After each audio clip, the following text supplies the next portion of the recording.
ഒരു കാര്യം പാലയുടെ കഴക്കൂട്ടത്ത് ഞാനിന്ന് വരുമ്പോൾ കഴക്കൂട്ടത്ത് ചിത്രം വീണ്ടും മാറുന്നുണ്ട്. കഴക്കൂട്ടത്ത് 123 വോട്ടുകൾക്ക് ഇപ്പോൾ കടകംപള്ളി സുരേന്ദ്രൻ വീണ്ടും മുന്നിലേക്ക് എത്തിയിട്ടുണ്ട്. പക്ഷേ ഇഞ്ചോടിഞ്ചാണ്. നമുക്കൊപ്പം ചേരുന്നുണ്ട്. അരുൺ രണ്ട് കാര്യങ്ങൾ, ഒന്ന് കഴക്കൂട്ടത്തും ഒപ്പം രേണുക തുടരുക. V V അരുണുണ്ട്. അരുൺ, ഈ കഴക്കൂട്ടത്തും ഒപ്പം തന്നെ തിരുവനന്തപുരത്തും ഈ അവസാന ഘട്ടത്തിൽ BJPക്ക് ലീഡ് ഉണ്ടായിട്ടുണ്ട്. തിരുവനന്തപുരത്ത് കരമനജയന് ചെറിയ വോട്ടിന്റെ ഒരു ലീഡ് കിട്ടിയത് പോലും അപ്രതീക്ഷിതമാണ്. എന്താണ് സംഭവിക്കുന്നത്? ഈ കൗണ്ടിങ്, ഇപ്പോൾ നടക്കുന്ന കൗണ്ടിങ് ഏത് മേഖലകളിലൂടെയാണ്? അതായത് തിരുവനന്തപുരത്ത് ഒന്നിലധികം സീറ്റുകളിൽ ജയിക്കുമെന്ന പ്രതീക്ഷ BJPക്ക് ഉണ്ടായിരുന്നു. ഇപ്പോൾ നേമത്തും തിരുവനന്തപുരം സെൻട്രലിൽ അവർ ലീഡ് ചെയ്യുകയാണ്. തിരുവനന്തപുരം സെൻട്രലിൽ പക്ഷേ ഇനി എണ്ണാനുള്ള മേഖലകൾ BJPക്ക് അത്ര ആശ്വാസം പകരുന്ന മേഖലകളല്ല. ശ്രീവരാഹത്ത് അവർക്ക് അവിടെ ചെറിയ വോട്ടിന്റെയെങ്കിലും ലീഡ് ഉണ്ടാകും. പക്ഷെ പൂന്തുറ, ഭീമാവള്ളി പോലുള്ള മേഖലകൾ വരുമ്പോൾ അവിടെ LDFനും UDFനുമാണ്. പൂന്തുറ UDFും ഭീമാവള്ളി ഒരുപക്ഷെ രണ്ടുപേരും തുല്യമായി വരുന്ന അവസ്ഥയുണ്ട്. അവിടെയൊക്കെ ഈ BJP പിന്നിൽ പോകാവുന്ന വാർഡുകളാണ് അവിടെ. അതുകൊണ്ട് തന്നെ തിരുവനന്തപുരം BJPക്ക് അത്ര പ്രതീക്ഷ ഇപ്പോൾ നൽകുന്നില്ല. കഴക്കൂട്ടത്ത് പക്ഷേ എന്തും സംഭവിക്കാവുന്ന സാഹചര്യമാണ്. കരിക്കയം ഉൾപ്പെടുന്ന മേഖലകളിൽ രണ്ടുപേർക്കും BJPക്കും CPMനും ഇതുപോലെ സ്വാധീനമുള്ള മേഖലകളാണ്. അവിടെ മാറി മറിയുകയാണ് ഭാഗ്യ നിർഭാഗ്യങ്ങൾ. അവിടെ ആര് ജയിക്കുമെന്ന കാര്യത്തിൽ ഇപ്പോഴും പ്രവചിക്കാൻ കഴിയില്ല. പക്ഷേ നേമത്ത് ഒന്നുകൂടി സ്റ്റഡി ലീഡ് BJPക്ക് ഉണ്ടാകുന്നു എന്ന് വേണം പറയാൻ. BJP CPM കേന്ദ്രങ്ങൾ ഇപ്പോൾ ഇതിന് പ്രതീക്ഷയുണ്ടെങ്കിൽ പോലും BJPക്ക് അവിടെ ഇപ്പോൾ 4000-ഓളം ലീഡ് രാജീവ് ചന്ദ്രശേഖരന് തുടരുന്നത് അത്ര CPMനെ സംബന്ധിച്ച് അത്ര ഗുണകരമായ കാര്യമല്ല. BJPക്ക് പ്രതീക്ഷ നൽകുന്നതുമാണ്. നിയമം അങ്ങനെയാണ്. പക്ഷേ തിരുവനന്തപുരം CP ജോൺ കടുത്ത പോരാട്ടം ഉയർത്തുന്നുണ്ട്. BJP നേരത്തെ തന്നെ പറഞ്ഞ് ജയിക്കാൻ സാധ്യതയുള്ള മന്ത്രങ്ങളൊന്നായി അവിടെ പ്രാദേശികതകൾ ചൂണ്ടിക്കാട്ടിയതാണ്. ഒന്നുമില്ലെങ്കിൽ രണ്ടാമതെങ്കിലും വരുമെന്ന് പറഞ്ഞു. അതുപോലെ സംഭവിക്കുന്നു. ദീർഘകാലം തീരെ പുറകില്ല. ശക്തമായ ത്രികോണ മത്സരം അവിടെ നടന്നിട്ടുണ്ട് എന്നുള്ളതാണ് വസ്തുത. തിരുവനന്തപുരത്ത് ഇപ്പോൾ BJPക്ക് അത്ര പ്രതീക്ഷിക്കാവുന്ന ഒരു സാഹചര്യമില്ല. ചെറിയ ലീഡ് വരുമ്പോഴും പ്രതീക്ഷിക്കാവുന്ന സാഹചര്യമില്ല. സംശയം, ഈ നേമത്ത് ശബരിനാഥൻ എത്ര കണ്ട് വോട്ടുകൾ സ്വാധീനിച്ചിട്ടുണ്ട്? കഴിഞ്ഞ തവണ ഈ മുരളീധരൻ ഉണ്ടാക്കിയ ഒരു ട്രെൻഡ് ആ തരത്തിലേക്ക് ഉണ്ടാക്കിയിട്ടുണ്ടോ? ഇപ്പോഴത്തെ സൂചന എങ്ങനെയുണ്ടോ?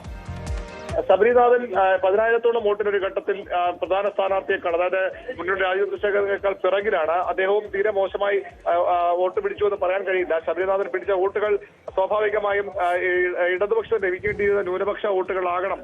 അതാകാം ഇപ്പോൾ രാജീവ് ചന്ദ്രശേഖരന് ഈ മേഖലകളിൽ കുറച്ച് മേൽക്കൈ ഇപ്പോൾ ലഭിക്കാൻ കാരണം. എങ്കിലും നേമത്ത് ഇനിയും ഒരുപക്ഷെ ഫലം മാറി മറിയാം. എന്നാലും പൂർണ്ണമായും അവിടെ BJP പരാജയപ്പെടാനുള്ള സാധ്യത ഇപ്പോൾ നമുക്ക് പറയാൻ കഴിയില്ല. അവിടെ BJP ജയിച്ചാലും അത്ഭുതപ്പെടാനില്ല. പക്ഷേ തിരുവനന്തപുരത്ത് അത്ര എളുപ്പമല്ല BJPക്ക് ജയിക്കാൻ. കഴക്കൂട്ടത്ത് ആര് ജയിക്കുമെന്ന കാര്യം ഇപ്പോഴും കൃത്യമായി പറയാൻ കഴിയും.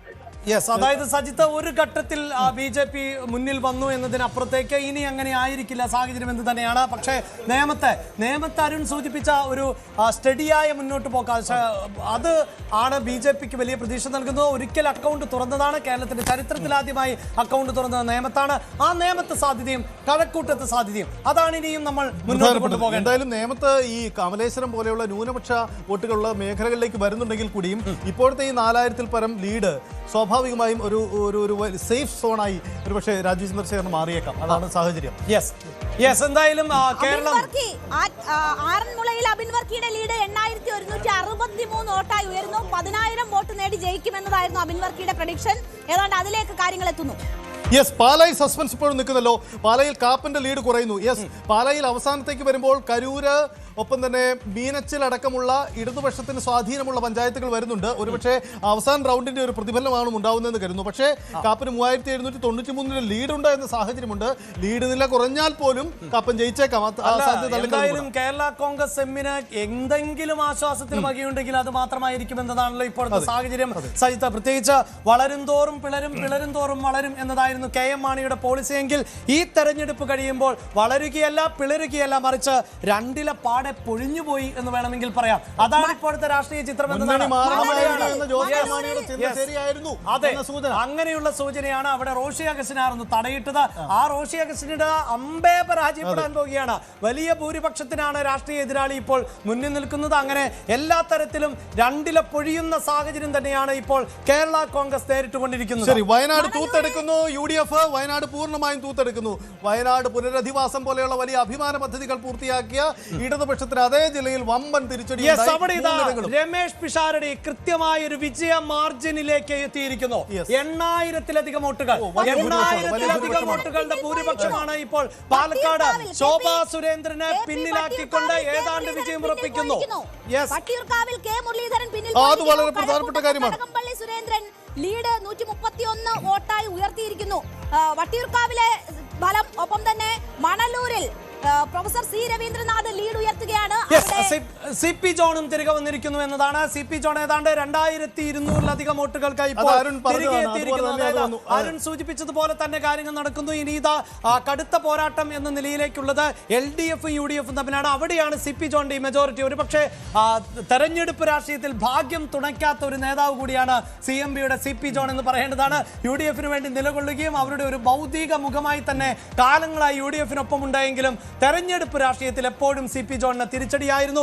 ആ ഒരു നാണക്കേടിൽ നിന്ന് ഇത്തവണ തിരുവനന്തപുരം തലസ്ഥാന മണ്ഡലം ഒരുപക്ഷെ മാറി തീരദേശ മേഖലകളിലെ കൗണ്ടിംഗ് നടക്കാനുണ്ട്. അതൊരു പക്ഷേ കോൺഗ്രസിന് UDFന് സി പി ജോണിന് ഏറ്റവും സേഫായ ഇടങ്ങളായി തന്നെ മാറാനാണ് സാധ്യത. അത് തന്നെയാണ് പ്രതീക്ഷിക്കുന്ന കാര്യം. എന്തായാലും ഈ വയനാട്ടിലെ തൂത്തെടുക്കൽ സ്വാഭാവികമായും അവിടെയും ഒരു മന്ത്രിയാണ് പരാജയപ്പെടുന്നത്. മാനന്തവാടിയിൽ പരാജയപ്പെടുന്ന സാഹചര്യം കൂടിയാണ്. വേണമെങ്കിൽ പറയാം 12 റൗണ്ട് പിന്നിടുമ്പോഴാണ് 4751 വോട്ടിന്റെ ഭൂരിപക്ഷ ലീഡ് ഇപ്പോൾ നിലനിർത്തുന്നത് വി കുഞ്ഞികൃഷ്ണൻ. പയ്യന്നൂർ കൃത്യമായും അതിന്റെ ഒരു റിസൾട്ട് മുന്നോട്ട് വെക്കുന്നു എന്ന് വേണം മനസ്സിലാകാൻ. 12 റൗണ്ട് പിന്നിട്ടിരിക്കുന്നു. ആകെ 14 റൗണ്ടിലാണ് 4751 വോട്ടിന്റെ ലീഡ് ഇപ്പോൾ കുഞ്ഞികൃഷ്ണനുണ്ട്. തളിപ്പറമ്പിൽ TK ഗോവിന്ദനും വലിയ മെജോറിറ്റിയിലേക്കാണ്. 8000-ലധികം വോട്ടുകളാണ് ഇപ്പോൾ തളിപ്പറമ്പിൽ നേടുന്നത് എന്നതാണ് എടുത്തു പറയേണ്ടത്.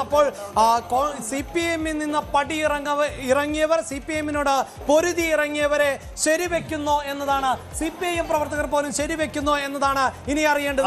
ഈ പയ്യന്നൂരിലും തളിപ്പറമ്പിലും മാത്രമല്ല എന്റെ പ്രതിഫലനം നോക്കൂ. മട്ടന്നൂരിൽ, കല്യാശ്ശേരിയിൽ CPM-ന്റെ കോട്ടകളാണ്. 50,000-നടുത്ത് ഭൂരിപക്ഷം കിട്ടേണ്ട മണ്ഡലങ്ങളാണ്. ഇവിടെയാണ് വലിയ ചെറിയ മാർജിനിലേക്ക് സ്ഥാനാർത്ഥികൾ വിജയിക്കുന്ന സാഹചര്യം ഉണ്ടാകുന്നത്. അതിന്റെ അർത്ഥം രീതിയിൽ ഗുരുതരമായി സംഘടനാ പ്രതിസന്ധി കോൺഗ്രസിന് CPM അവിടെ നേരിട്ടു എന്നതാണ് സാഹചര്യം. TK ഗോവിന്ദൻ 9,000-ഓളം എത്തിയിട്ടുണ്ട്. 9,000-ഓളം എന്നതായിരുന്നു നേരത്തെയുള്ള കണക്കുകൾ എന്നതാണ് നമുക്ക് മനസ്സിലാക്കാൻ സാധിക്കുന്നത്. അത് താഴെ പോയതാണോ എന്നതുകൂടി നമ്മൾ ഇനിയൊന്ന് ക്രോസ് ചെക്ക് ചെയ്യേണ്ടതുണ്ട് എന്നതാണ് എടുത്തു പറയേണ്ടത്. പയ്യന്നൂരിൽ അടക്കമുള്ള വി കുഞ്ഞികൃഷ്ണന്റേത് 4751 എന്ന നിലയിലാണ്. ഇനി TK ഗോവിന്ദന്റേത് ഒരിക്കൽ കൂടി വ്യക്തമാകേണ്ടതുണ്ട്. പിണറായി വിജയന്റെ ലീഡ് 3659. എന്തൊരു കഷ്ടമാണ്. 3659 മാത്രം ഒരു മുന്നണിയെ നയിച്ച പ്രധാനപ്പെട്ട വ്യക്തിക്ക് പിണറായി വിജയന് ധർമ്മടത്ത് ലീഡ് എന്ന് പറയുന്ന സാഹചര്യം. ഒരുപക്ഷെ ലീഡിൽ മാറ്റമുണ്ടായേക്കാം, ഇനി ഉയർന്നേക്കാം. എന്നാൽ പോലും കഴിഞ്ഞ തവണ നേടിയ റെക്കോർഡ് ഭൂരിപക്ഷമൊക്കെ എവിടെ പോയി എന്ന ചോദ്യമാണ് ഉയരുന്നത്. വലിയ വലിയ ചോദ്യങ്ങളും ചർച്ചകൾക്കും ഇടവയ്ക്കുന്നതായി. തെരഞ്ഞെടുപ്പ് തോൽവി എന്നത് മാത്രമല്ല, സംഘടനാ തലത്തിൽ പോലും ഗുരുതരമായ പ്രതിസന്ധിയിലേക്ക് പോകുന്ന സാഹചര്യമായി ഈ തെരഞ്ഞെടുപ്പ് വിധി മാറുന്നു എന്നതാണ് എൻ്റെ ചുരുക്കം. സംസ്ഥാനത്ത് UDFന്റെ തരംഗത്തിൽ വീണു പോകുന്നത് നിരവധി ചെങ്കോട്ടകളാണ്, പ്രധാനപ്പെട്ട മുഖങ്ങളാണ്. പ്രതിപക്ഷ നിരയിൽ പ്രതിപക്ഷത്തെ നയിക്കാൻ ആരെന്ന ചോദ്യത്തിന് പോലും ഉത്തരം കണ്ടെത്താൻ ഏറെ പാടുപെടുമെന്നതാണ് ഇതുവരെയുള്ള ചിത്രം. രാജീവ് ചന്ദ്രശേഖരന്റെ ലീഡ് UDF ലീഡ് തുടരുകയാണ്. കാസർഗോഡ് 4ഇടത്ത് UDFന്റെ ലീഡാണ്. കല്ലഡ്ര മായിൻ ഹാജി കാസർഗോഡ് ലീഡ് ചെയ്യുന്നു. മഞ്ചേശ്വരത്ത് AK അഷ്റഫ്, പുതുമയിൽ UDFന്റെ തേരോട്ടമാണ്. K നീലകണ്ഠൻ 13,677 വോട്ടിന്റെ ലീഡാണ് ഉള്ളത്. കാഞ്ഞങ്ങാട് LDF, കാഞ്ഞങ്ങാട് മാത്രമാണ് LDFന്.